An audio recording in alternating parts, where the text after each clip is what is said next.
먼저 제1기로 이렇게 입학하신 여러분들에게 진심으로 환영과 축하의 말씀을 올립니다.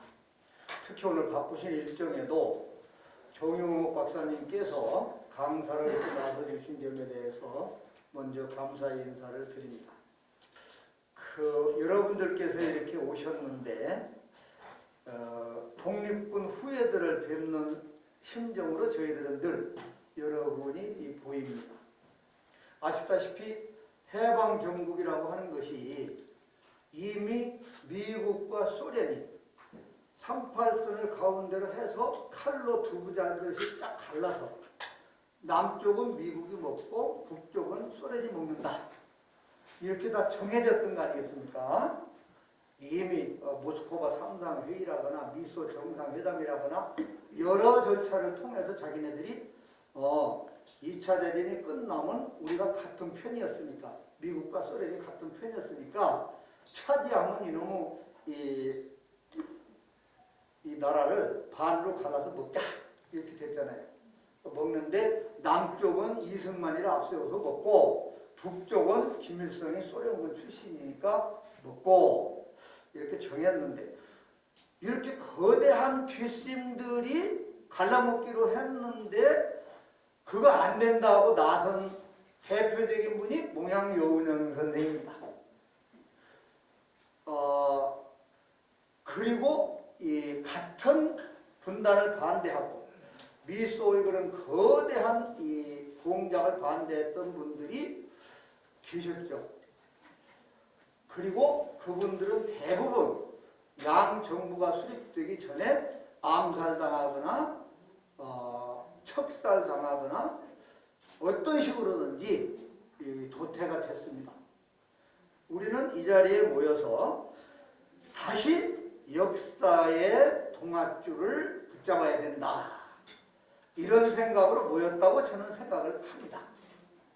왜냐하면 그때 우리가 힘에 밀려서 우리 몽양 여운형 선생도 결국은 총탄에 쓰러지시고 마르시도록 우리 민중의 힘이 그러지 못하도록 압박을 가하는데 한계를 가져서 그러한 결과를 가져왔기 때문에 이제는 다시 동아줄을 붙들고 역사의 제기를 찾아 나서야 된다. 그러한 생각을 우리 기념사업회는 오랜 동안 가져왔고 그러한 노력의 일환으로 오늘 평화대학도 이렇게 갖게 됩니다.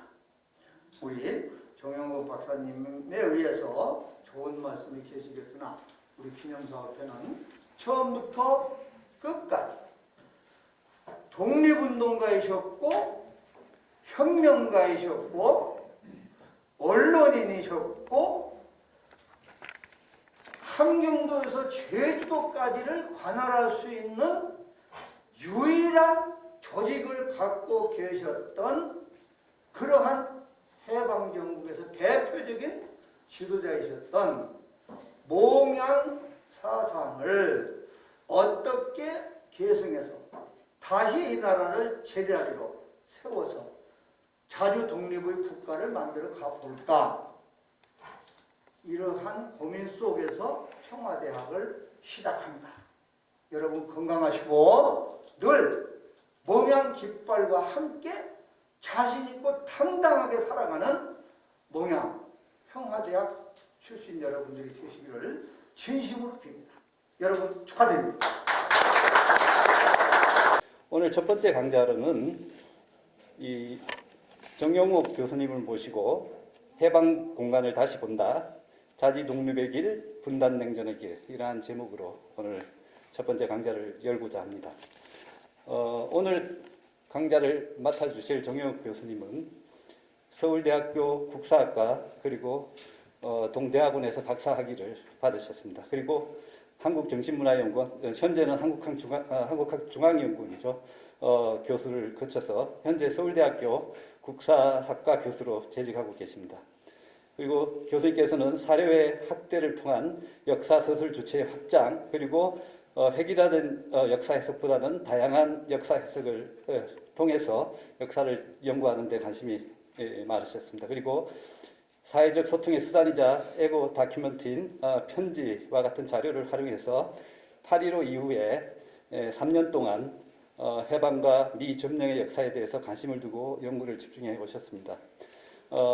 저서로는 여러 가지 공저가 있으시고 특히 이제 미군정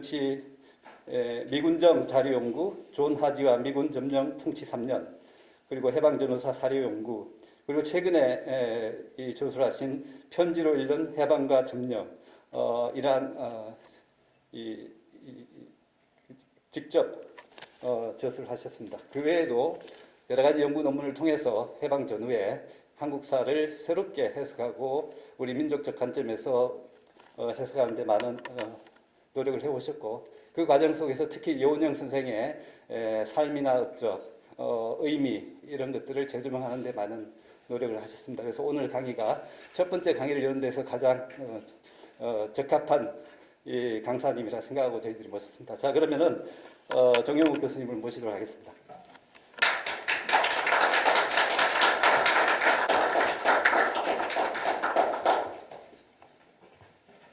예, 수의받은 정영욱입니다. 평화대학 측에서 이런 뜻깊은 행사를 개최함에 있어서 제가 그 첫 번째 강연을 맡게 되었는데요.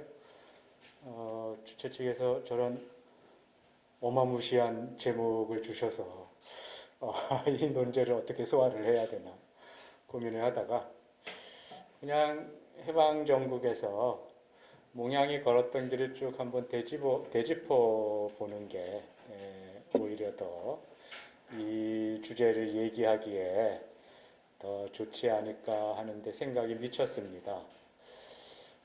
공교롭게도 제가 2019년에 한겨레 신문에서 격주로 편지로 읽는 현대사라는, 편지로 읽는 해방과 점령이라는 연재를 격주로 한 1년가량 장기간 연재할 기회가 있었습니다. 근데 거기에도 몽양 선생님이 자주 등장합니다. 그래서 그냥 제가 썼던 그 원고, 아까 김상태 이사님께서 최근에 책이 나왔다고 소개를 해주셨는데요. 그 책에 실려있던 몽양의 발자취들을 좀 쫓아가면서 이 주제를 얘기하려고 합니다. 근데 아마 그게 여러 선생님께서는 이미 몽양을 좀 알고 계실 테고 어쩌면 저보다도 더 많이 알고 계시라 싶은데 그걸 같이 생각해보는 기회가 되지 않을까 싶고요. 제가 사실은 작년에 6학년이 됐는데 제가 그 연재하면서 몽양 선생님 사진을 몇 컷 썼는데 몽양 선생 해갑 사진을 이렇게 쓸 기회가 있었어요. 근데 그 나이는요, 이 세월의 길이에 따라서 먹는 게 아닌 것 같아요. 60대 해갑 사진인데 몽양 선생님 완전히 청년이에요. 사진에 나타난 것도. 요새야 이게 수명도 길어지고 이 나이가 드셔도 이렇게 그냥 뽀얀 분들이 많은데 그때 사진을 보니까 46년인가 47년인가 그렇죠? 이게 완전히 청년이더라고요. 그래서 제가 한번 비교를 해볼 기회가 있었습니다. 근데 제가 굳이 제 책의 이 몽양을 좀 이렇게 좀 발췌해서 소개하려고 하는 이유는요.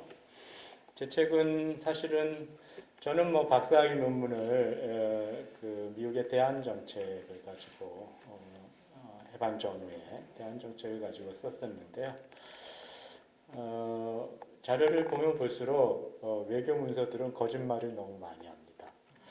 그래서 차라리 그 당시 살았던 민초들이 어떤 생각을 가지고 있었는지를 보는 게 해방 직후의 역사를 더 정확하게 이해할 수 있는 방법이 될 거라고 생각을 해서 지도자들의 편지도 분석을 했지만 보통 사람들, 민초들의 편지를 가지고 해방과 점령을 어떻게 봐야 될지를 이렇게 서술을 했었거든요. 그래서 그거와 연결시켜서 좀 거기에 나타난 모양 혹은 그런 어떤 미군정이 또 재미있는 게요. 그 편지 자료들은 사실은 굉장히 사사로운 문서들이지 않습니까? 그래서 이렇게 수집하기가 쉽지 않은데 제가 이제 이 시기를 전공을 하니까 미국의 내셔널 아카이브라고 국립문서관이 있습니다. 거기에 한 30여 년 전부터 들락날락하면서 자료를 모을 기회가 여러 번 많이 있었는데 그 자료 미군정이 편철해 놓은 문서들을 보다 보면은요 한국인 편지들이 심심찮게 나옵니다. 근데 미군정이 뭐 개인들의 문서를 그냥 보존하려고 했겠습니까? 수집하지는 않았을 테고 자기 필요에 의해서 수집을 했을 텐데 그 필요라는 게 한편으로는 한국 사회의 여론 동향을 알고 싶은 거예요. 민심을. 근데 우리가 뭐 최근에는 여론 조사를 통해서 이렇게 사회의 여론을 수집하고 뭐 분석하고 그러지만 사실은 편지만큼 개인들의 이 속 얘기를 그대로 비치는 그 민심의 소재를 그대로 보여주는 게 잘 없죠. 그래서 미군정은 군정기 내내 편지 검열을 실시했습니다. 그래서 아마 몽양 선생이 보낸 편지나 몽양 선생이 받는 편지는 항상 1순위로 검열을 했을 테고요. 그 외에 이승만이나 김구나 모든 정치가들의 이렇게 넘버링이 있어요. 이승만은 81번인가 그렇고요. 뭐 김구는 뭐 70몇 번인가 그렇고 그렇습니다. 번호가 있어서 쭉 편지를 검열을 하는데 일반인들의 편지도 약 3% 정도를 임의로 추출해서 샘플링을 해서 검열을 했어요. 그러면 거기에 뭐 별 얘기가 다 나오지 않겠습니까? 이게 하숙비가 올라갔고 이제 서울에서는 더 이상 공부를 못 하겠다. 아무래도 집에 내려가야 될 것 같다. 이것처럼 당시의 경제 상황을 잘 보여주는 건 없는 거죠. 하숙비가 너무 올라서 그리고 식량이 없어서. 근데 그런 것들을 미군정이 쭉 이렇게 그 검열을 해가지고요 여론 동향 조사 보고서도 만들었어요. 그러니까 이제 이 편지들을 점령 통치를 위해서 이렇게 검열을 하고 이런 거예요. 그래서 이런 편지들이 상당수가 남아 있습니다. 그래서 이런 편지들을 다른 미군정이 작성한 문서들과 이렇게 같이 분석을 해보면 한국 사회의 여론도 알 수 있고 미군정이 어떤 의도로 이거를 편철을 하고 조사를 했는지도 알 수 있고 여러 가지를 알 수가 있죠. 그래서 굉장히 흥미있는 자료입니다. 그리고 우리들이 해방 정국에 대해서 가지고 있는 인식을 확장하고 확대할 수 있는 그런 기회가 되기도 하고요. 그래서 이제 편지들을 가지고 이제 이런 글을 그러면 이게 이제 보통 사람들의 얘기니까 일반인들도 더 쉽게 알아듣지 않을까 싶기도 하고요. 한국 사회는 이게 진짜 역사학자의 입장에서 한국 사회를 공부하는 사람들은 정말 재미있을 것 같아요. 결정적인 순간에는요, 온 백성들이 나서서 나라를 바꿔버립니다. 3.1운동이 그랬고요, 4.19가 그랬고, 그죠? 강주가 그랬고, 87년에 민주화대투쟁이 그랬고요, 촛불혁명이 그랬어요. 다른 사람이 바꾼 게 아니라 그냥 민주들이 바꿔버렸어요. 이런 사회가 어디 있습니까? 그래서 제가 특히 2015년, 16년, 17년에 그 촛불 시위나 집회를 보면서 역사를 이 민초들이 보통 사람들이 이해할 수 있는 방식으로 그들에게 돌려줘야 된다라는 생각을 그 당시에 했었습니다. 그래서 이제 저 자료를 가지고 쭉 봤는데요. 그래서 오늘은 그 얘기를 좀 하려고 합니다. 그 얘기를 하는데 그래도 뭐 졸가리를 가지고 해방정국에서 자주의 길과 분단의 길과 냉전의 길이 어떻게 드러나는지를 좀 얘기하고 싶습니다. 네, 좀 넘겨주세요. 앞에 저기 불을 끄면서 잘 보여주는데요. 요거 하나만 끌까요? 어디 좀 하나만 좀 끄면 좋겠습니다. 이거 앞에만 끄면 될 것 같습니다.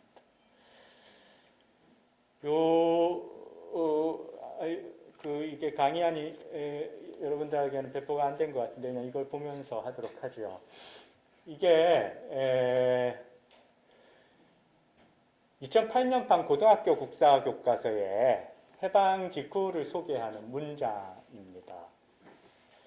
뭐 이런 거예요.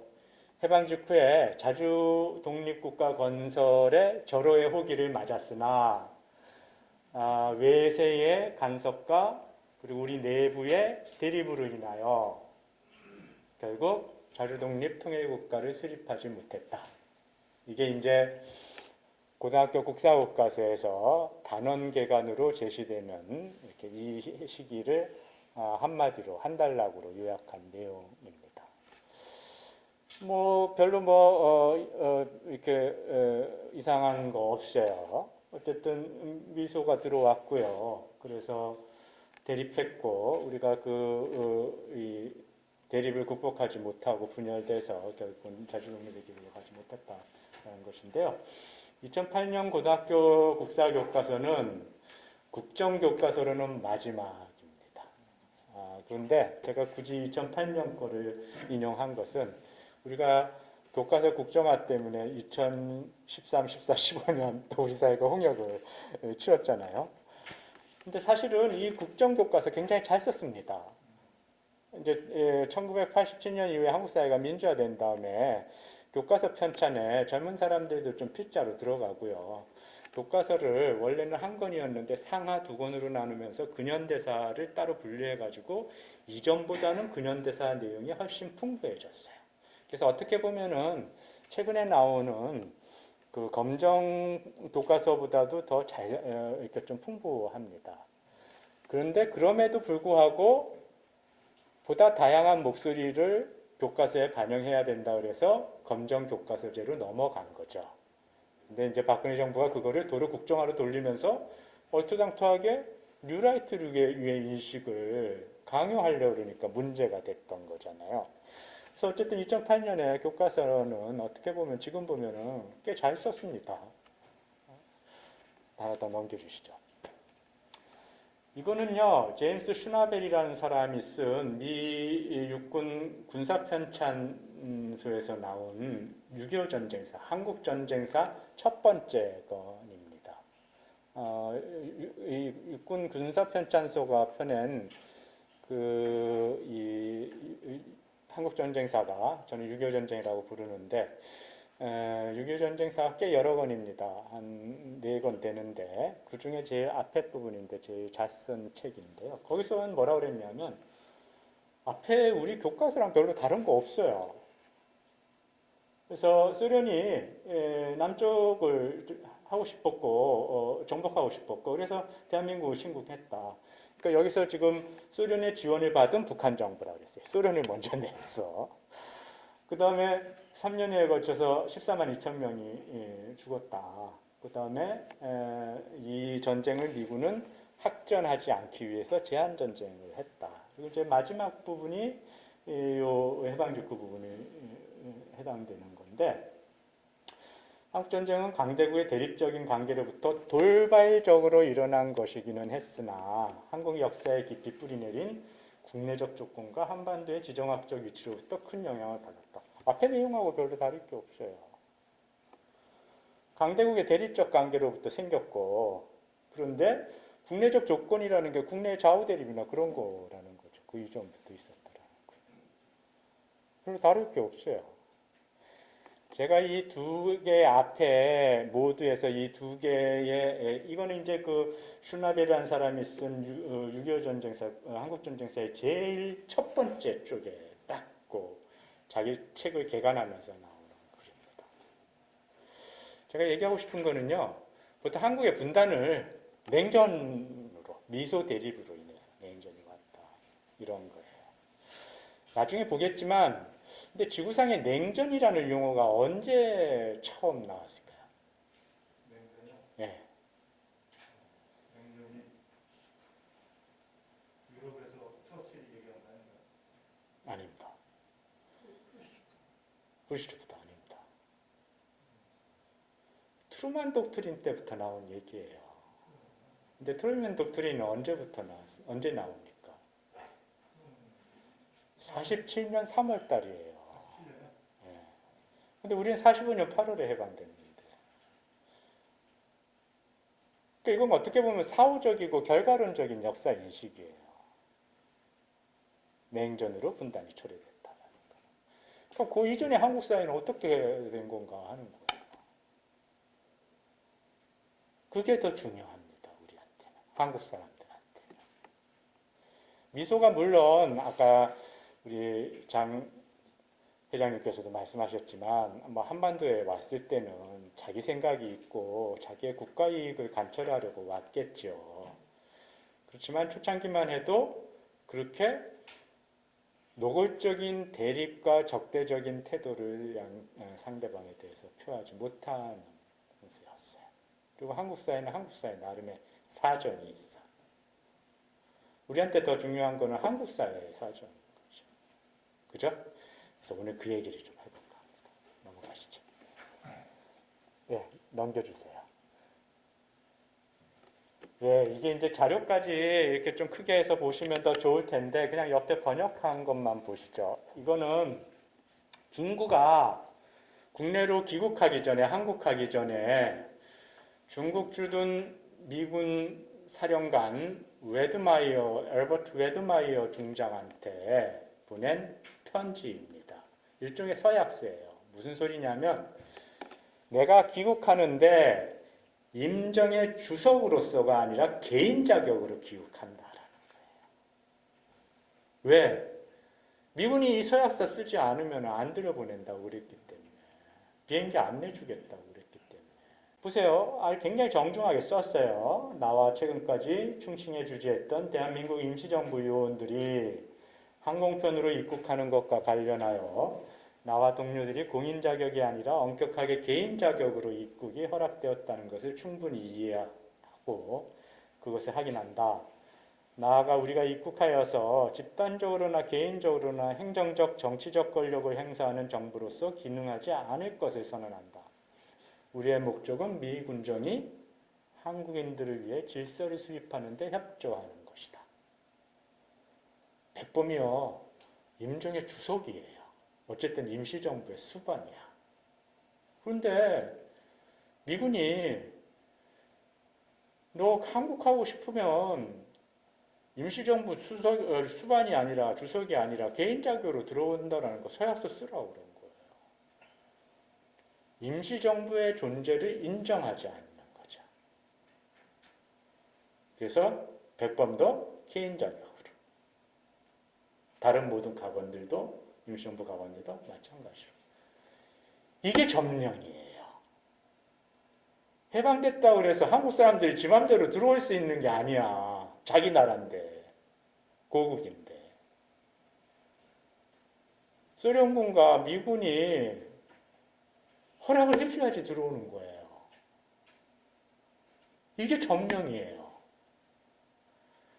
한국 사람들은 해방되면은 바로 자기가 우리 스스로 나라 만들어서 정부 수립하면 되는 줄 알았어.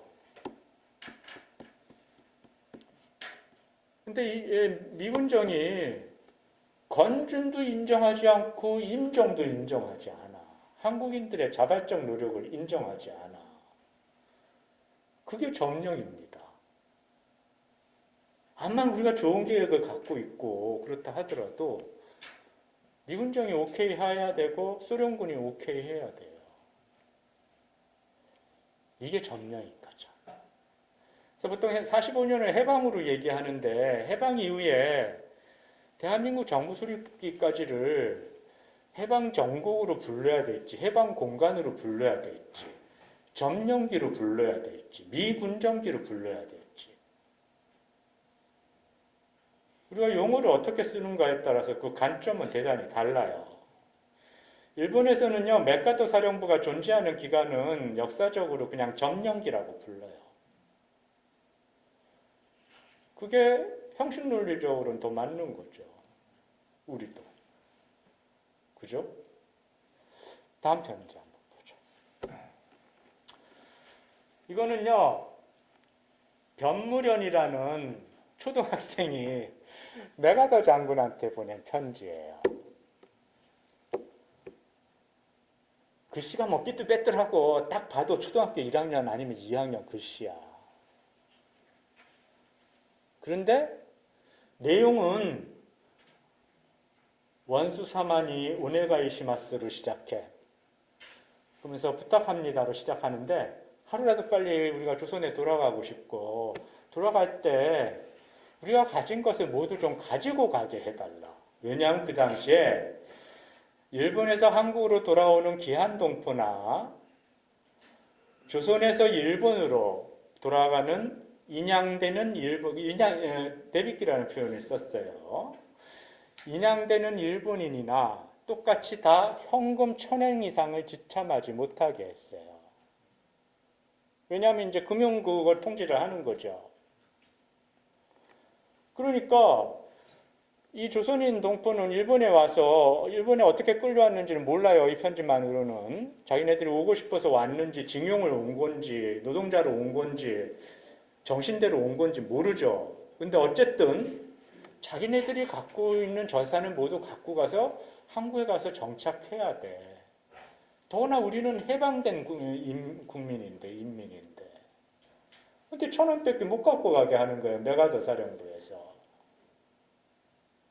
그러니까 1000엔 이상 우리가 가진 건 모두 갖고 가게 해달라. 왜 이렇게 삐뚤빼뚤하게 이게 초등학교 1, 2학년 친구가 썼을까? 내가 보기에는 이 집에서 학력이 제일 높아. 부모님은 아마 일본어를 제대로 못 썼을 가능성이 많아. 그러면 무련이한테 쓰게 해야죠. 그죠? 편지가 얼마나 절실해요. 우리 이거 가서 한국 가서 살려면 우리 가진 거 다 갖고 가야 됩니다.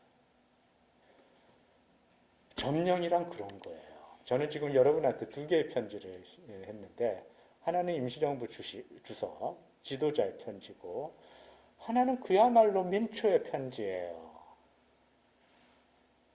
그런데 조국이 해방됐지만 거기에 돌아와서 다시 자기 삶을 시작하는 것조차도 만만한 일이 아니야. 쉬운 일이 아니야. 그죠? 일본인들은 여기서 이 민간인하고 군인들하고 해가지고 한반도에서 한 80만, 90만이 이렇게 일본으로 인양이 되는데요. 있는 사람들은 대부분 밀선 가지고 갔어요. 왜냐하면 항구에서는 이렇게 일본으로 돌아가는 일본인들, 조선에 살았던 일본인들 1000엔 이상 못 갖고 가게 하니까 자기네들 모은 재산을 전부 갖고 가야 될 거 아니에요. 밀선을 부산이나 이런 데 가면은 밀선을 대주는 업자들이 있는 거죠. 당시 현해탄에 해적들이 많았어요. 오고 가는 조선인 일본인들 해적들이 하는 거예요. 난장판인 거죠. 난장판. 전후에 혼란이 계속돼. 근데 어쨌든 여기서 돈 번 일본인들은 그 재산을 갖고 돌아가야 돼. 그죠? 여기서는 1000엔밖에 못 갖고 가. 그래서 막 여기 보면 제가 이 제일 조선인 편지를 인용을 했는데 제조 일본인, 한국에 살았던 일본인들, 조선에 살았던 일본인들 편지 보낸 거면 어디에 가면은 밀선을 구할 수가 있다. 그리고 여성들의 경우에는 뭐 속옷에다가 그런 걸 감춰라. 여성들은 이렇게 심하게 이렇게 수색을 하지 않는다. 이런 편지들 막 지네들끼리 서로 정보를 주고받고 그래요. 요새를 치면 카톡방이 난리가 난 거예요. 이게 해방이에요. 전후예요. 넘어가보죠. 자, 제가 얘기하고 싶은 거는 점령이라는 게 이런 거다. 우리가 하고 싶다고 마음대로 하는 거 아니다. 마음대로 하는 거 아니다. 민초는 민초대로, 지도자는 지도자대로 나름대로 고충이 있다. 지도자는 나라를 어디로 끌고 갈 건지, 그리고 미국과 소련이 점령해 있는데 이거를 어떻게 극복할 건지 노선을 제시를 해야 되는 거고, 민초는 돌아와서 자기 삶의 터전을 다시 마련해야 되는데, 그죠? 자, 그런데요. 지금도 뭐 연일 이 신문지상을 보면은요, LH 사의 뭐 그거부터 시작해서 온갖 부정부패가 우리 사회에 얼마나 만연돼 있는지를 보여주고요. 그리고 권력이 거기에 어떻게 개입해 있는가를 뭐 LCT는 이런 것들이 다 보여주지요. 그죠? 해방 직후라고 안 그렇겠어요. 미군이 들어오니까 미군한테 제일 먼저 편지 써가지고 갖고 간 사람이요. 요 편지인데 뒤에 보면 제일 위에 뭐라고 보냐면 되냐면요. 이게 저기 조센 크리스찬 칼리지인데 조센 크리스찬 칼리지가 지금의 그 당시 연희전문학교예요. 연세대학교야. 연희전문학교 교장이었던 이묘묵이라는 사람이 혹시 뭐 여러분들 이묘묵이라는 이름을 기억할지 모르겠어요. 하지의 통역이었어요. 하지 장군의. 그 사람이 45년 9월 10일이니까 미군 들어왔고 사흘 뒤야. 서울에 와서. 사흘 뒤에 명월관에서 미군 장교와 미군 언론인들에게 연설을 행했어요. 근데 여기서 연설에서 그가 주장한 거는 건준 지도부가 친일파이자 공산주의자 왜곡해요. 여러분 아시다시피 건국준비위원회는 여은영 선생이 만들었고 이제 새나라 건설해야 되니까 이제 전국 각지 이렇게 조직해서 하려고 했던 건데 일본인들이 미군에 보낸 전문과 똑같아요. 미군이 진주하기 전에 조선 상황이 어떻느냐고 물어보니까 여기에 있던 조선 주둔 일본군 사령부하고 조선총독부에서 빨리 들어와라. 여기 지금 뭐 자익들이 설치고 뭐 친일파들이 설치고 그래서 난리다. 이런 얘기 막 계속 미군정을 이렇게 위협하는 막 공포 분위기를 조성하는 전문들 계속 보내거든요. 이묘국이 그 얘기를 똑같이 하고 있는 거예요. 한국 사회에서 한번 찍히면은 이렇게 헤어날 수 없는 단어가 두 개 있어요. 뭐죠? 빨갱이, 친일파. 박정희는 그거 두 개 다 해당되는데 나중에 대통령까지 됐어. 이 나라는 뭐 대단한 나라예요. 그죠? 친일파이자 동시에 공산주의자예요. 이묘묵이요 하지에 통역이 돼요. 수석 통역이 돼요. 미국에 유학했던 사람들이 미군이 들어오면은 우리가 미군을 도와서 나라 건설을 도와야 돼, 나라 독립을 도와야 된다 그러면서요 이력서를 전부 작성해가지고 이묘묵한테 맡겨놨어요. 그리고 이묘묵이 그거를 주한미군 막 들어온 주한미군한테 전달했는데 자기 이력서를 제일 위에다 놨어요. 수석 통역이 됐어요. 그런데 미군이 한반도 정세, 내부 정세에 대해서 잘 모르겠죠. 그죠? 근데 이런 사람이 수석 통역이 됐다면 이 사람이 자기의 이해관계를 위해서 그걸 만약 미군정에게 계속 잘못된 정보를 준다면 미군정은 뭐 거기에 따라서 행동하면 그 결과가 뻔한 거죠. 그죠? 초장부터 미군 들어온 지 불과 사흘 뒤야. 그 다음 편장. 이거는요 오병철이라는 사람이 하지 장군한테 쓴 건데 이거는 저기에 보면은 45년 9월 13일 날 편지를 썼어요. 미군 들어온 지 일주일 뒤야. 최초의 청년단체인데요. 우익계 청년단체. 그 당시에는 조선건설 치안총본부라는 명칭을 썼어요. 근데 나중에 45년 연말쯤 가서 명칭을 바꿔서요. 건국청년회로 바꿔요. 조선건국청년회. 그래서 줄여서 건청이라고 그랬는데 이 당시는 오병철이라는 이름을 썼는데 건청을 만들 무렵부터는 오정방이라는 이름을 썼어요. 그래서 오정방이라는 이름으로 더 널리 알려져 있는 사람인데 그 사람이 하지한테 우리가 미군을 도와서 치안을 맡겠다. 장군님의 지도를 바란다라는 내용을 쭉 적은 거예요. 하지가 이제 하지 장군 한번 뵙고 싶다고 막 절절하게 썼는데 하지가 뭐 만나줬을 것 같지는 않아요. 근데 어쨌든 제일 빨리 우익이었어요. 우익단체, 청년단체. 이 사람이 아마 오정방이 건국정년인데 46년 뭐 6, 7월경에 요 몽양하고 약간 겹쳐요. 저기 우익 청년단체를 이렇게 통일하려는 움직임이 있었는데 그래서 청년당이라는 걸 만들려고 그랬는데 오정방이 그것을 이렇게 좀 추진해 나갔던 주요 인물 중에 하나였어요. 그런데 그 당시에는 46년 7월 달이면 어떤 시기예요? 좌우합작 운동이 조금씩 준비되던 시절이에요. 그래서 이 오정방이 우익이지만 이게 이제 풍향계를 본 거야. 아, 이 바람이 어디로 가지? 이게 좌우합작 운동이 이제 하지도 지원하는 것 같고 더 잘 될 것 같은데 그래서 좌우합작 운동을 약간 지원하는 듯한 제스처를 취해요. 그러니까 막 우익 내부에서요. 오정방 저놈이 나쁜 놈이다. 과거에 친일파였고 그리고 뭐 일본 경찰의 끈앞풀이었다. 이런 거를 막 신문에 광고를 내고 막 그래요.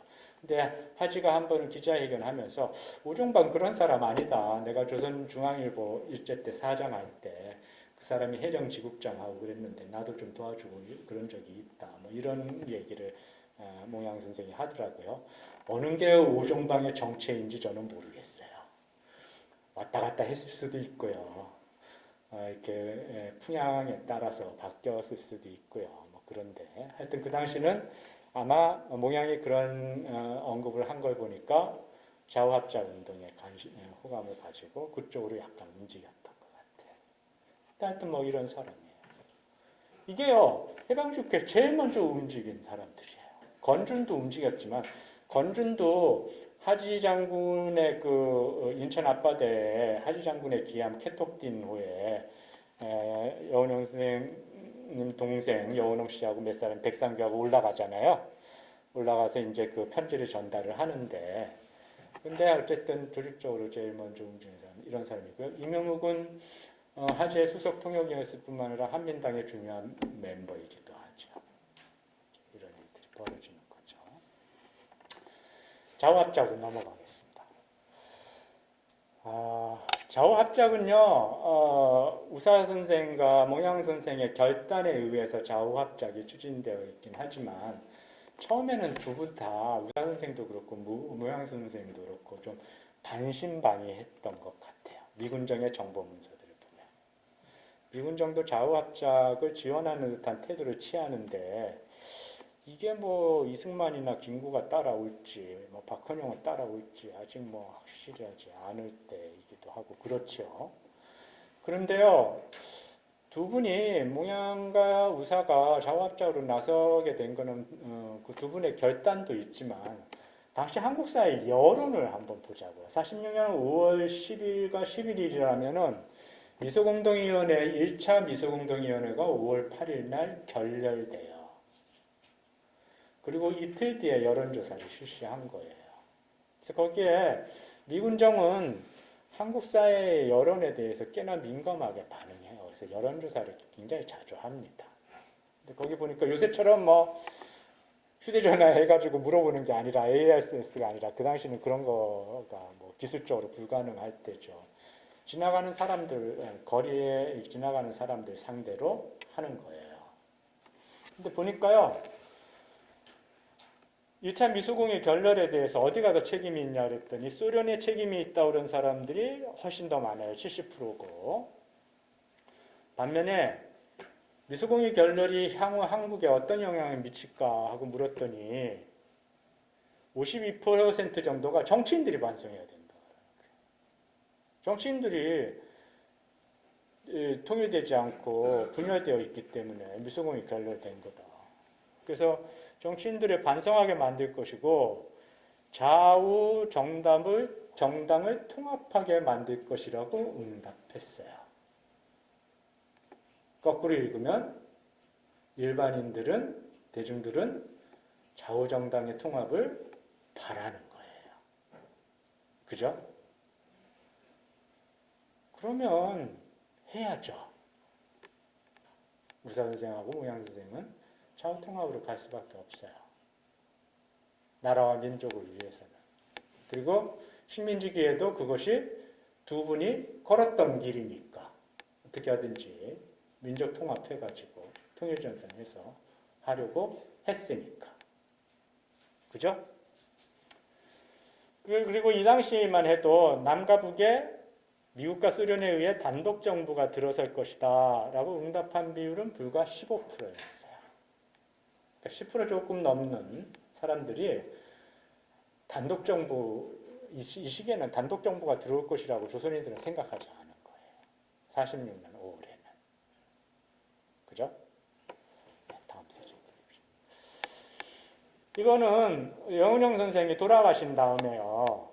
47년 7월 22일에 주한미군 사령부에서 주한미군사를 편찬하던 군사실 히스토리컬 섹션이 있는데요. 거기서 여운형의 죽음이라는 장문의 보고서를 작성해요. 여운형의 죽음이 충격인 거야, 미군정에서는. 그리고 이거를 어떤 식으로든지 정리를 해놔야 되는 거야. 그래서 그 여운형의 죽음이라는 보고서를 작성했는데 그거의 앞표지예요. 그래서 그 문서 제목에 보면 제일 위에다가 그냥 여운형 딱 적어놓고 그 다음에 이제 경가를 쭉 써놨는데 그 경가에다가요 하지가 뭐라고 코멘트를 했냐면요 이렇게 연필로 휘갈겨 쓴 게 하지에 써놓은 거예요. 제일 밑에 H가 하지에 존 리드 하지라는 그의 자기의 서명이에요. 작필 서명이에요. 근데 내용이 뭐냐면은요, 이 보고서에서 미군정이 좌우합작을 지원했는데 그 목표는 첫째, 이승만과 김구 계열에 대해서 우리가 더 이상 의존하면 안 되겠다. 점진적으로 철회를 하는 게 좋겠다. 둘째는 중도파를 수립해야 되겠다. 중간파를 모아서 좌우합작파 만들어야 되겠다. 세 번째는 그래서 미군정에 주도하여 가도 입법기구를 의회 같은 걸 하나 만들자. 이게 이제 미군이 좌우합작 운동을 지원하면서 세운 목표라는 거예요. 이 세 가지를 정리했는데 그래갖고 요거를 그 뒤에 이제 보고서의 내용이 그런 거예요. 그랬더니 하지가 그 표지에다가 하나 넘겨주세요. 이거는 니네들이 좀 사정을 잘못 알고 있는 것 같다면서 논평을 남겼어요. 뭐라고 남겼냐면 6쪽에 있는 내용은 사실과 다르다. 우리가 우파와 노는 것은 사실은 우파를 리버럴에게, 온건파에게 접근하게 만들고 좌파를 공산주의자들로부터 떼어내는 거다. 여운형 선생을 공산주의자들로부터 떼어내는 거다라는 거예요. 라고 이제 연필로 휘겨겨 쓴 다음에 해당 부분의 이승만과 김구에 대한 의존의 점진적 철회를 하지가 이렇게 말을 바꿔놔요. 타이프 다시 고쳐 쓰라는 거야. 한국인의 자체 합작 노력에 대한 의존의 포기, 또 중도파 수립은 중도파 수립을 압박으로 이제 딱 이렇게 하지가 고쳐서 다시 내려보내는 거죠. 고쳐 쓰라고. 여기서 리버럴은 당시의 정치적 스펙트럼을 감안하면 우사 선생을 대표하는 중도 우파일 테고 좌파는 조선공산당에 소속되지 않은 온건좌파, 특히 여운형을 의미하겠죠. 우사와 여운형이 좌우합작 운동을 한 거는요. 먼저 온건파들 모아서 합작하고 그 합작의 외연을 넓혀서 우파도 끌어들이고 좌파도 끌어들이고 심지어는 남북 합작까지 하는 그야말로 그랜드 디자인 속에서 민족 통합을 해야 된다라는 거죠. 그거 하려고 우사 선생과 모양 선생은 했던 건데 미운정은 그 좌우합작 운동을 두 사람이 시동을 거니까 지원하는 척 해주지만 사실은 넘어가시죠. 모양 선생 그 서거 장례식 장면입니다. 몽양이 47년 7월 달에 죽어요. 서거당하죠. 돌아가시는데 암살을 국어사전에 찾아보면은요, 몰래 사람을 죽이는 거예요. 그런데 해방전국에서 여운형 선생은, 몽양 선생은 암살 시도를 13번인가 겪어요. 그죠? 그러면은 거의 2달에 한 번씩 당한 거야. 그러면 그거는 암살이 아니죠. 공개적으로 처형당한 거죠. 근데 그걸 놔뒀어. 당시에 치안기구들이나 이런 데서. 이거 억장이 무너질 일이죠. 이게 해방 직후가 암만 혼란스럽다고 하지만 암살 위협을요, 암살 시도를 13번을 당해요. 참 이게 공개적으로 살해된 거죠. 그죠? 한번 넘겨주세요. 요거는 이제 미군정이 서신 검열해가지고 검열한 서신들을 이렇게 보고서를 써내는 양식입니다. 그래서 누가 누구한테 보내는 거고, 그 내용은 뭐고, 그래서 우리가 그것을 어떻게 했다, 막 이제 처리 과정까지 이렇게 쭉 해주는 건데요. 내용 인증은 뭐냐면 김다로라는 사람이 46년 7월 18일이니까 몽양 서거하기 딱 1년 전이에요. 7월 19일 날 몽양 선생이 돌아가셨죠.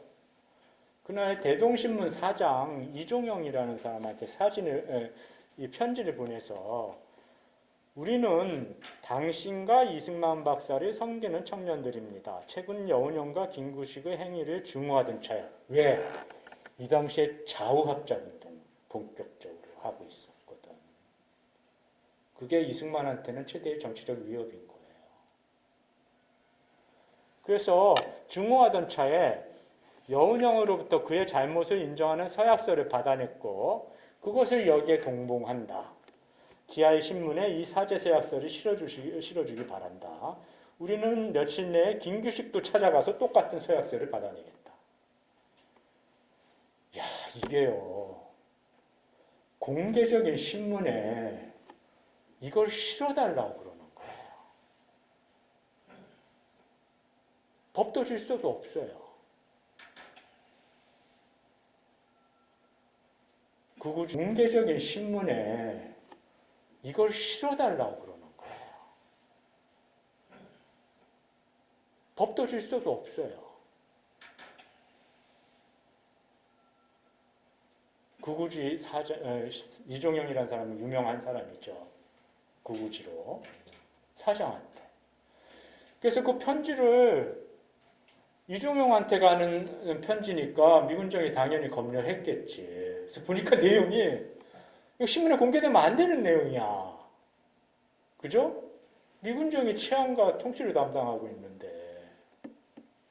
그래서 이것을 이종영에게 전달하지 않고 그리고 요 무렵에 이종용의 대동신문을 며칠 정간을 시켜요.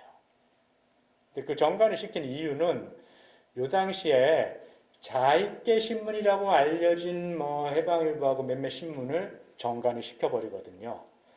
그러니까 이제 이게 균형을 맞추려고 구구지도 정간을 시켜요. 그런데요. 백주에 저런 기사를 실어달라고 보내는 게 당시 조선의 현실이에요. 해방된 지 1년밖에 안 된, 1년도 안 됐는데. 그죠? 이 사건은 유명한 사건이에요. 이기영 선생님도 썼나 그렇고, 정병준 씨도 요 납치당한 과정을 잘 분석을 해놨는데, 몽양 거의 죽을 뻔했어요. 나무에 매달았는데, 이렇게, 어떻게 안 보이는 사이에 떨어져가지고, 절벽으로 몸을 던져가지고 굴렀어요. 굴러갖고 어디 산 밑에 있는 농가에 사람들이 몽양을 이렇게 거의 다 죽게 됐었어요. 그래갖고 병원에 입원하고 그래. 이게 워낙 유명한 납치 사건이라 당시 신문에 이게 나오고 그래가지고 장택성도 몽양 병문안 가고 막 그래요. 근데 그거를 그러니까 이제 죽인다고 그러니까 서약서 쓰라고 그런 거예요. 우리 청년들이 안 써줄 수가 없는 거예요. 이게 해방정국입니다. 하나 넘겨주세요. 이건 이제 몽양 선생이 서거당하기 전날 김용중이라고 미국에 살고 있던 그 조선사정사 대표 그분한테 영문 편지를 썼어요. 몽양 선생이 영어를 잘했어요. 왜 그런지 아세요? 그 당시에는 뭐 도고로도 시 쓰고 막 그래요. 조선 사람들 희한해요. 이게 배운 사람들은. 그 누구예요? 저기 그 유진호 씨는 막 도고로도 시 쓰고 그래요. 도고를 잘 가르쳐. 대학 때 배우고 그래가지고 몽양 선생이 상하이에 있을 때 협파서국 점원을 좀 했습니다. 그 협파서국이 그 미국인 조지 피치라는 선교사가 하던 그 책방이에요. 그래서 아마 그 당시 영어를 배우셨던 것 같아요. 그래서 김영중한테 영어를 썼는데 돌아가시기 하루 전에 쓴 거예요. 그래서 이제 김영중이 몽양이 돌아가시는 걸 보고는요. 한국에 더 이상 뭐 돌아가려고 원래 마음을 먹고 있긴 했었지만은 이게 더 이상 여기 오래 있어서는 안 되는구나 돌아간 거죠. 그래서 하나 더 넘겨주십시오. 그래갖고 조선사정이라는 보이스 오브 코리아라는 거기에 몽양의 편지를 그대로 소개를 했는데요. 거기에서 몽양이 뭐라고 썼냐면 41년에 루즈벨트가 네 가지 인간의 필수적인 자유가 있다 그랬는데 첫 번째가 언론의 자유고 그다음 종교의 자유고 공피부로부터의 자유고 공포로부터의 자유인데 나는 공포로부터의 자유가 없다라고 몽양이 썼어요. 늘 생존의 위협을 받고 사는 거예요. 일본의 항복으로 조선은 해방되었지만 미군정 하에서 국립경찰로 채용된 친일파의 손아귀 아직도 나는 고통받고 있어이다. 이게 몽양의 얘기예요. 돌아가시기 하루 전에 김용중한테 영문으로 써서 보낸 편지. 몽양만 그렇겠느냐? 하나 넘겨주세요. 이거는요. 웨드마이어라는 사람이 47년 8월 달에 조선사정을 조사한다면서 트루만 대통령의 특사로 중국과 조선을 방문했어요. 그때 한 농부가 웨드마이어가 그러면서 신문에 뭐라 그랬냐면 내가 여기 한 일주밖에 못 있으니까 일주인가 열흘인가 밖에 못 있으니까 자기한테 뭐 헌책을 할 게 있으면 한국인들이 좀 편지를 보내줬으면 좋겠다. 막 한국 사람들이 편지를 보냈어요. 그 중에 한 편지인데요. 내용을 보면 이런 거예요. 현재 농민의 상태를 알려주겠다. 뭐 무슨 불만이 있어서 말만 하면 경찰이 잡아간다. 어느 날 저녁에 동네 사람들이 모여 있으니까 어디선지 독청이라는 완장을 찬 독립촉성 청년회겠죠. 독촉 당시 독촉 국민의 그 청년단체. 독촉 청년의 완장을 찬 청년 50명이 트럭을 타고 와서 무조건 때렸다는 거예요. 왜냐하면 이 동네에 왜 삐라가 붙여 있느냐라는 거예요. 그래서 우리는 참을 수 없어서 대항했고 그랬더니 이들이 도망했다. 그 다음 장 한번 보시죠. 그리고 그 다음 날 그래서 그날 저녁 그렇게 끝났는데 그 다음 날 밭에서 논밭에서 일하고 있는데 경찰이 무조건 하고 트럭에 태워서 유치장에 우리를 감금을 했다. 경찰과 테러단이 야합해서 계속 테러를 하고 다닙니다. 미군정이 점점 신용만 잃어간다. 그런데 미군정은 한 주먹도 안 되는 친일파의 말만 듣고 인민의 의사를 무시하는 것이 현재의 남조선이다. 우리 농부는 빨리 공의를 성공시켜서 민주주의 임시정부를 수립할 것을 기대하고 친일파 협의 대상에서 제외하고 테러단 즉시 해체하고 뭐 이렇게 해달라. 다시 앞장으로 가주세요.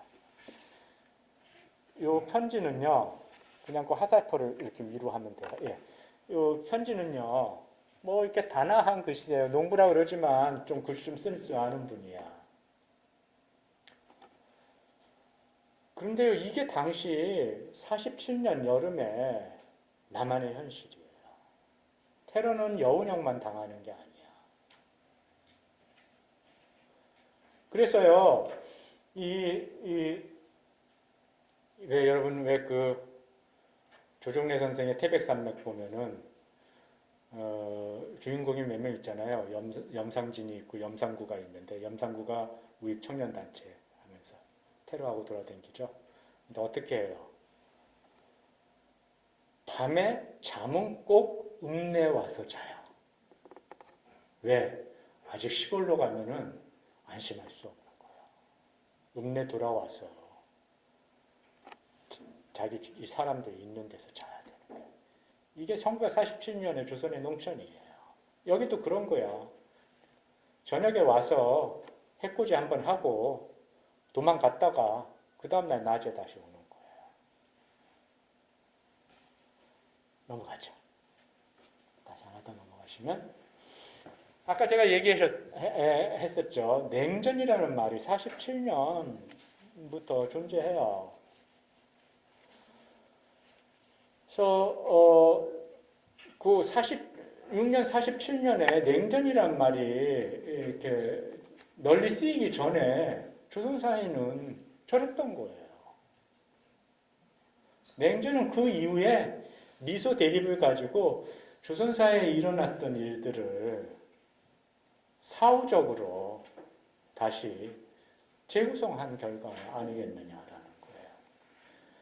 아까 내가 변미련 어린이의 편지를 했지만 그 당시 사람들한테는 하루빨리 일제의 잔혹한 식민 통치와 그로부터 황폐화된 자기 개인들의 삶을 복원하기 위해서 전쟁의 유산으로부터 식민지 억압과 착취의 유산으로부터 벗어나서 자기 삶을 다시 재건하는 게 조선인들에게는 가장 일차적이고 중요한 거야. 미소가 싸우든 말든 그건 니네들이 알아서 해. 우리는 이거 해야 돼. 빨리 우리 삶을 복원하고 재건하고 나라도 만들고 해야 되는 거죠. 근데 그걸 어느 순간부터 냉전의 논리로 포장해서 치환해서 우리한테 강요해. 처음에는요, 요새는요, 인터넷을 통해서 이 시기에 발행된 신문들을 전부 책상머리에 앉아서 볼 수 있는 시대가 됐어요. 우리 사회가 인터넷 강국이라. 그래서 제가요, 당시 발행됐던 신문들을 전부 이렇게 모아놓고 냉전이라는 단어를 쳐봤어요. 47년 3월 이전에는 냉전이라는 단어가 안 나와요. 그리고 처음에는 냉전이라는 표현도 안 썼어요. 냉정전쟁이라고 그랬어요. 냉정한 전쟁이라는 거예요. 하나 넘겨주세요.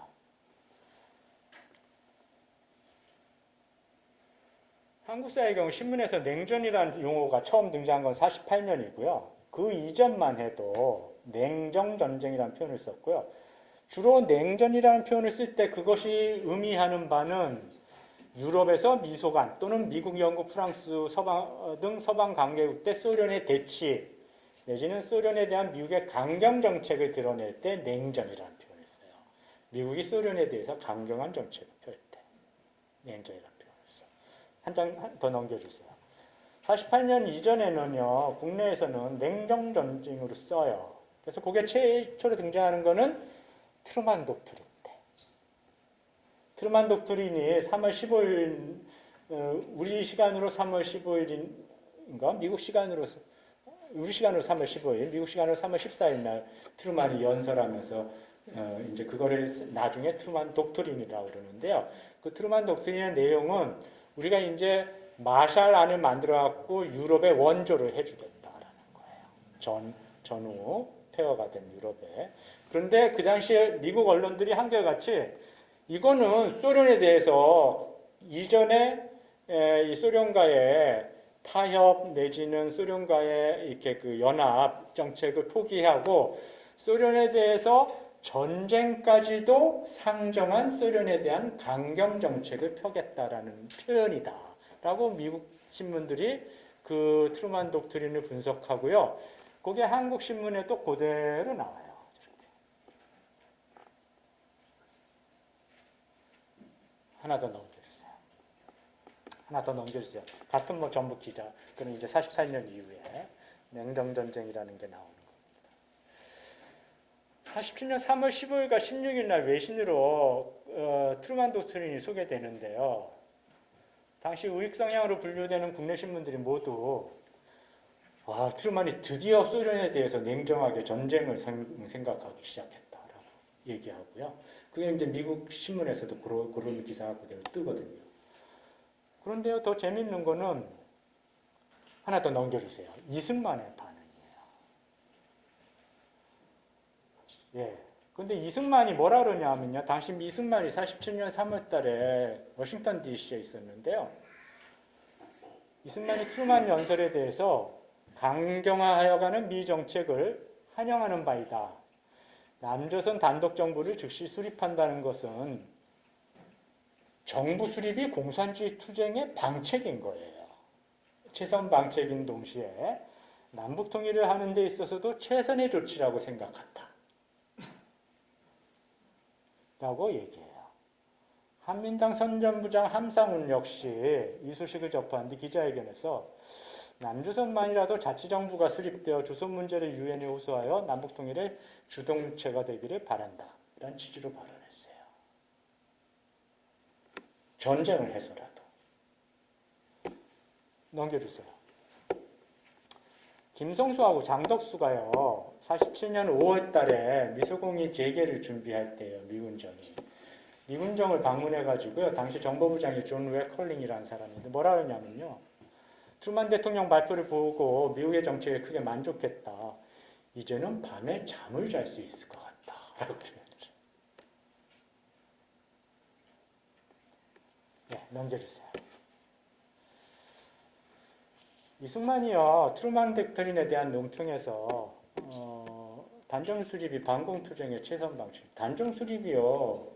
우리가 정부 수립하려는 게 공산주의와 투쟁하기 위해서 정부를 수립하려는 건가? 아니잖아요. 식민지로부터 해방됐으니까 유산 극복하고 정부 수립해서 제대로 된 나라 만들어 보자는 거죠. 근데 우선순위가 바뀌어 있어요. 저분의 인식에서. 정부 수립 이후에 이승만은 계속 국진통일론을 얘기하는데 그 연장선상에 있는 거예요. 예, 넘어갑시다.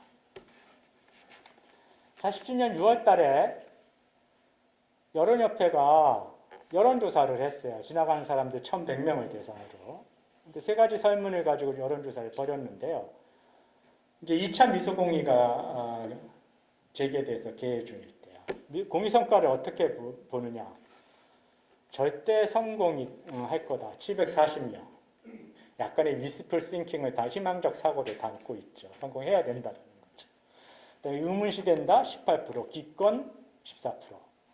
만일 미소공의가 결례된다면 남조선 단독 정부를 어떻게 보느냐 그랬더니 결사 반대한다가 63%.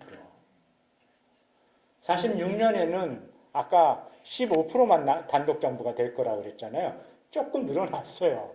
찬성이 23%, 단독 정부로 23%, 8% 늘었어요.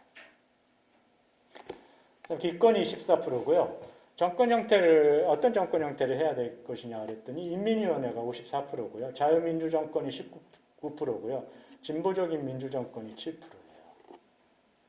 이 조사 결과를 놓고 보면은요, 서울 시민 가운데 70%에 가까운 사람들이 그 성공을 낙관했고 단독 정부에 대한 반대가 찬성을 압도했어요. 47년 6월달. 그죠? 또 하나 넘겨주세요. 이번에는 세 달 뒤 9월달에 이제 미소공동위원회가 결렬된 때야. 그래서 백범이 어떤 얘기를 했냐면 총선거를 해서라도 남조선 단독 정부를 수립하자는 게 이승만과 한민당의 노선이에요. 근데 그거에 대해서 중지해야 된다라고 백범이 주장했어요. 거기에 대해서 여론조사를 했더니 이거는 그냥 저명 인사들을 상대로 했어. 그러니까 이제 오피니언 리더들이야. 여론 지도층들. 그랬더니요. 반대가 22%고 찬성이 30%고 조건부 찬성이 28%야.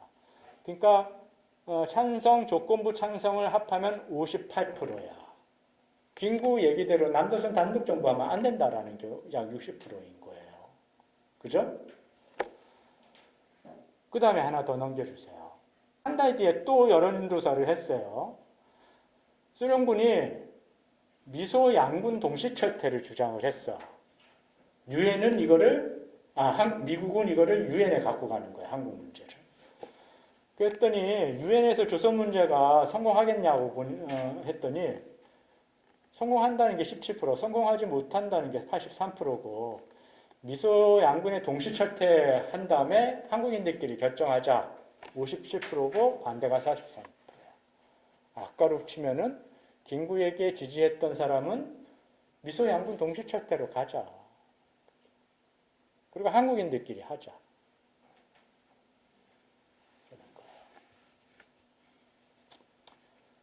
이건 역시 저명 인사들을 대상으로 했으니까 오피니언 리더들인데 대체로 비슷한 경향성을 볼 수가 있어요. 그죠? 다음에 한번. 김구가요, 남북 연석회의에 가려고 그랬더니 이게 어딥니까? 지금 삼성병원 앞에. 네. 거기에 경교장인가요? 우익계 청년들이 마당이고 정문이고 전부 삥 둘러싸가지고 앉아있으니까 김구 못 가게 하려고.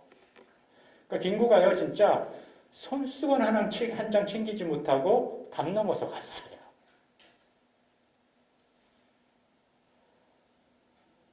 우익들이 저지하면 이거 큰일 나는 거예요. 왜냐하면 미국의 미군정 남한을 대표하는 우익 3거두라 그러면 김구, 우사, 이승만인데 그 중에 2명이 남북 연석회의로 가는 거는 미군정한테는요 엄청난 정치적 패배예요.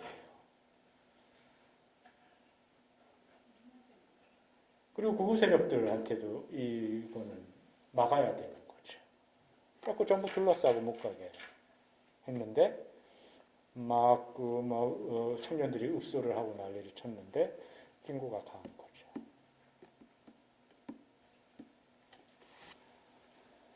48년 4월 달이니까 이제 50선거 약 한 달 남은 그리고 평양에서 남북 연석회의 열리던 개최 무렵이에요. 문화인 108인이 성명을 냈는데요.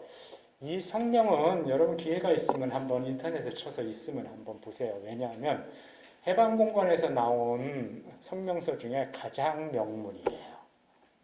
가장 명문 중에 하나예요. 근데 여기는요, 근데 이 성명을 누가 썼는지, 누가 이렇게 108인이나 모아냈는지 이거에 대한 분석이 전혀 없는데, 저는 뭐 좀 짚히는 거는 있는데, 확신은 없어요. 성명서도 누가 썼는지 대충 짐작은 되는데요. 언론인이 쓴 것 같아요. 근데 거기에 보면은요, 유진호 씨는 초대 법제처장이에요. 그리고 제헌헌법을 기초한 사람이야. 대한민국 헌법을. 그런데요, 분단의 길로 가면 안 된다고 여기에 서명에 동참해요. 차마리사도 우익이에요. 신남철은 마르크시스트 철학자죠. 최우진, 이순탁, 염상섭, 정지용, 김기림, 이병기, 가람 이병기 다 했어요. 당시 한국에 내놓으라 하는 지식인들은 다 했어요. 내용을 안 보죠. 선거 가능 지역 선거라는 것은 명목과 분장은 무엇이든지 간에 남방의 단정이 구성되는 남방의 단선이고 38선을 법적으로 인정하는 거고 그래서 38선을 고정화하는 거고 그걸 전제로 하는 최악의 거주이다. 그리고 국토양단을 법리화하는 거다. 근데 국토만 나누는 게 아니라 민족 분열이 구체화되는 거다. 그리고 그 후로 오는 사태는 저절로 민족 상호의 혈투가 있을 뿐이니 내전 같은 국제전쟁이요 외전 같은 동족전쟁이 될 거다라는 거예요. 그러니까 6.25 전쟁이 터질 거는요, 당시 양식 있는 사람들은 다 아는 거예요. 6.25 전쟁은 어느 날 갑자기 새벽에 일어나는 거 아니에요. 그렇지 않겠어요?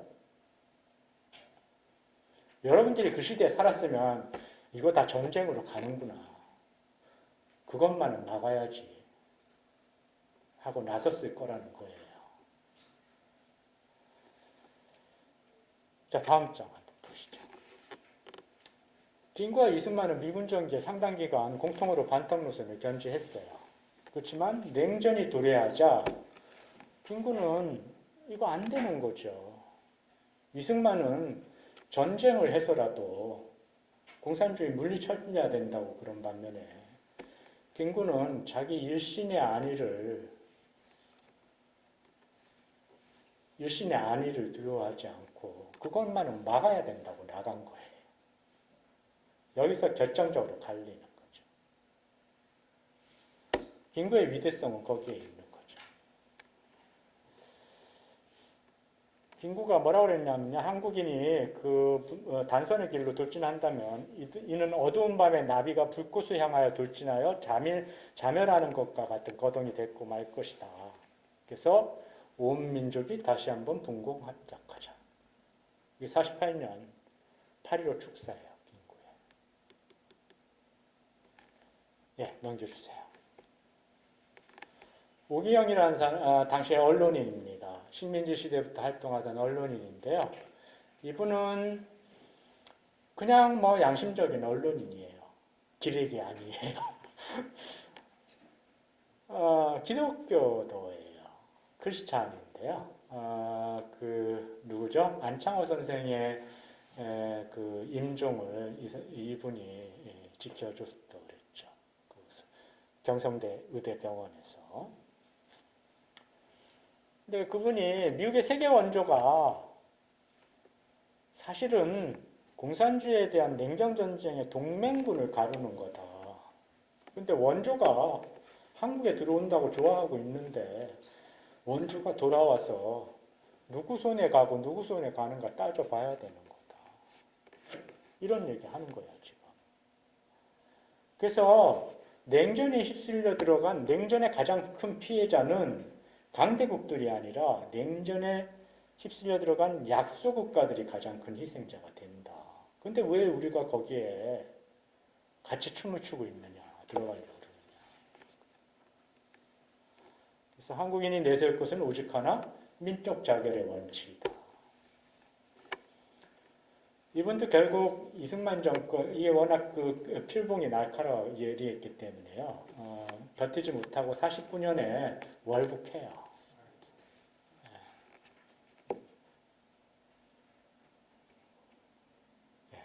넘어가죠.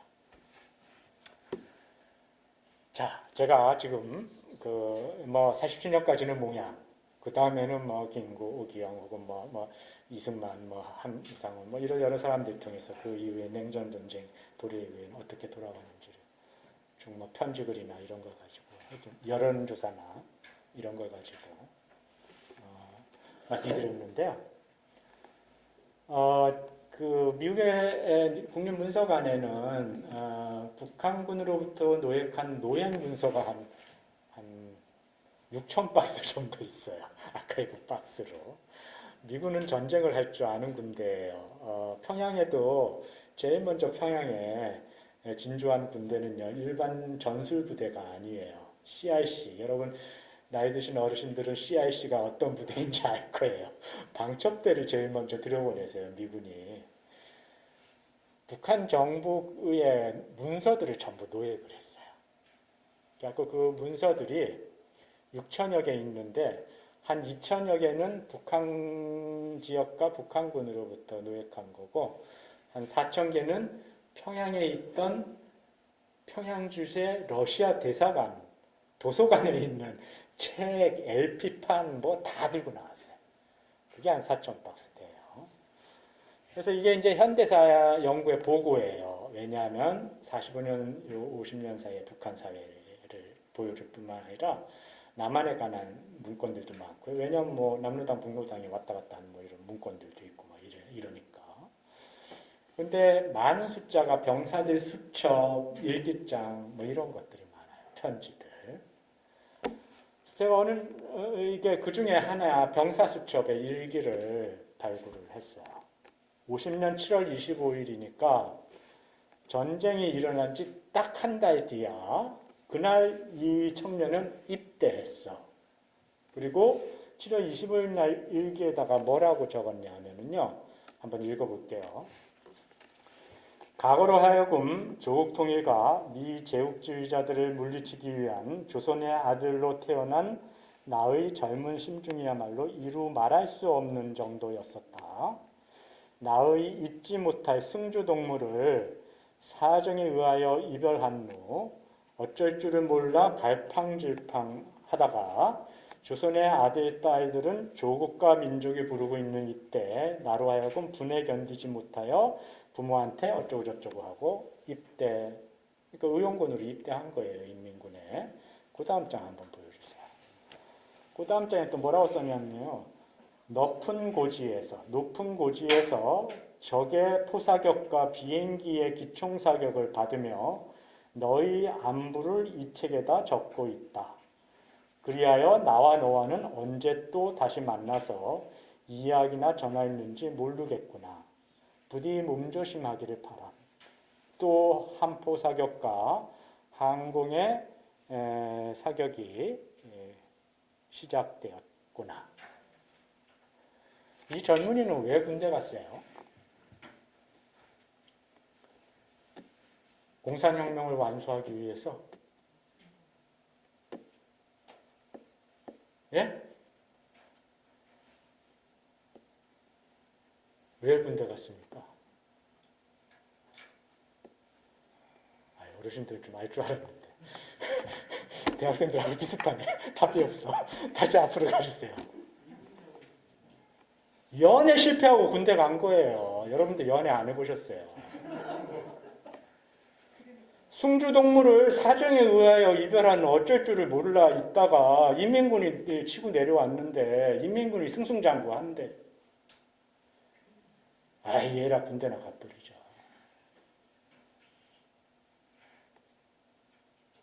딱 감이 안 오세요? 나 이거 딱 보자마자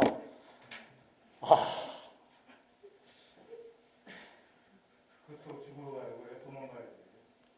아니 그 당시에 죽는다고 생각했겠어요. 인민군이 승수장구 한다는데.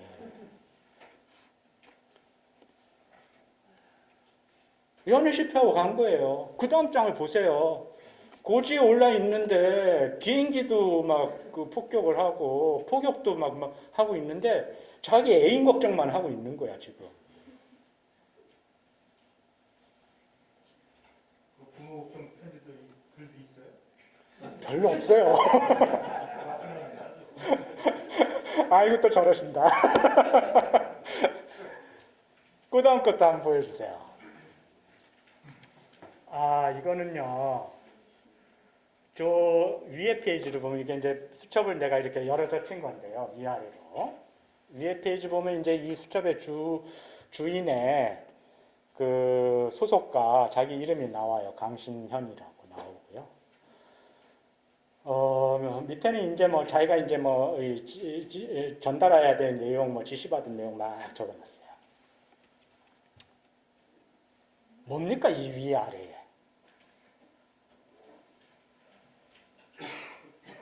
제가 이렇게 펼쳤는데요.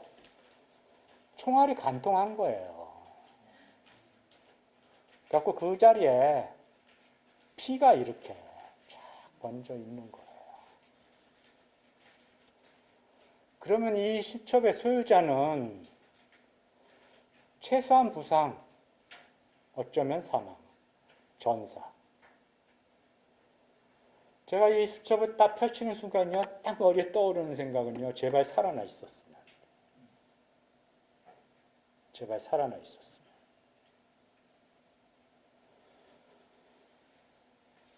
동부, 뭐, 저기 보면은요, 동부 전방연락소 어쩌고저쩌고, 뭐, 강신현 돼 있어요. 전방연락소에 연락병이야.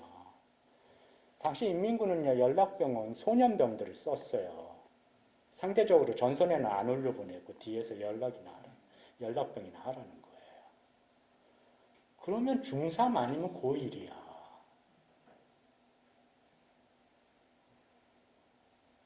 제발 살아나 있었으면.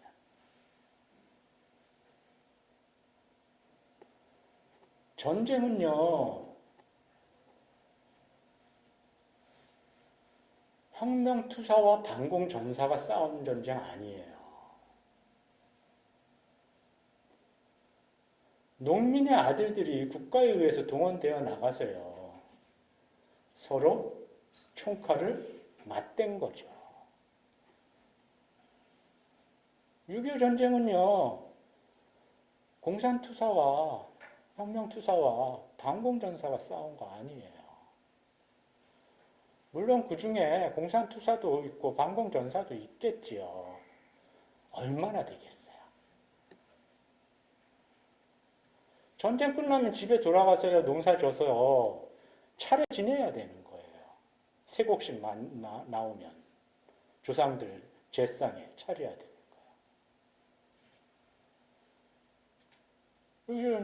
전쟁은 그런 거예요. 그런데 우리가 앞에서 봤듯이 전쟁을 막지 못하니까 이런 일도 생기는 거예요. 젊은이들을 사지로 내모는 거죠. 아, 우리 사회가 세월호 때문에 얼마나 아팠습니까? 근데 6.25 전쟁은요, 젊은이들 사지로 내몬 거예요. 다시는 그런 일이 있으면 안 되죠. 그죠? 제가 거창한 얘기는 잘 모르겠는데, 이런 자료들을 보면은 이런 게 막 스쳐요, 머리에. 아, 이랬겠구나. 이런 거구나. 이런 거구나. 당시에 민초들은 이랬겠구나. 연애 실패하고 홧김에 군대 갔다가 비행기에서 폭탄 떨어지는데 그래도 애인 걱정하고 앉았고, 이게 그 당시 민초들의 삶이었겠고.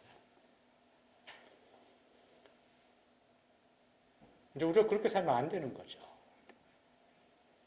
지도자는 지도자답게 굴어야 되는 거고요. 우리가 이제 이런 거를 거리를 가지고 이성적으로 생각할 수 있는 그런 시간을 거쳐왔어요. 그죠? 거기에 맞게 우리가 역사로부터 교훈을 얻어야 되는 거 아닐까. 그게 제 생각입니다. 그리고 앞에 얘기했던 거창한 노선적인 얘기, 그런 거를 어떻게 생활해서 이렇게 해나갈 건가, 이런 거에 대해서 보다 많이 고민해야 되고 그러는 게 아닐까 싶습니다. 어쨌든 제가 이렇게 최근에 나온 책에 있던 얘기들을 이렇게 좀 이렇게 토막토막 해가지고 이렇게 여러분들에게 전달을 해드렸습니다. 제대로 이렇게 하고 싶은 얘기가 전달이 됐는지 모르겠는데, 하여튼 제 강연은 여기서 마치고 질문 토론, 질의 토론 하도록 하겠습니다.